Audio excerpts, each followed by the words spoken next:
There's no need for a mind if you can't use your hands. Born in the Reconstruction period in Richmond, Virginia, Virginia E. Randolph was born to a family who, just 5 years earlier, were enslaved. She had the opportunity as a young girl to attend the first public school built for black students in Richmond. After the first few years of school, though, Virginia had to get a job to support the family.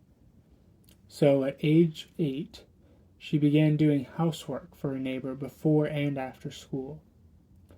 After a few years of that, Virginia got into and graduated from Richmond Colored Normal School.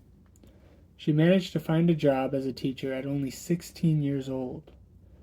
Virginia taught primarily at rural schools for black children that were often not funded and were rarely given anything more than a rundown shack as a place to meet. But Virginia made the best out of it and worked to build up better schools. On top of that, Virginia faced great resistance to her form of teaching. She followed in the Booker T. Washington style of education, seeking to instill more than academic knowledge, but skill with different types of labor as well.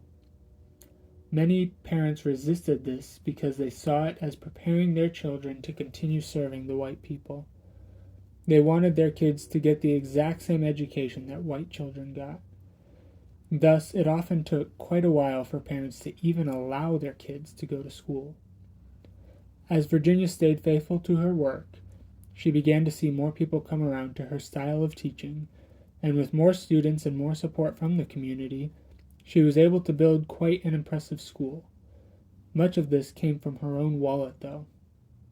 Over the years, Virginia saved up quite a bit of money, and she used it to purchase land near her school in Henrico County, Virginia.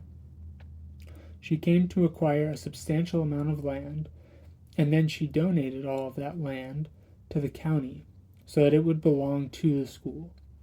She built up that school and all of those children who would come through it on her own dime, and she even took in a number of those children herself. At one point, she had 14 children staying with her.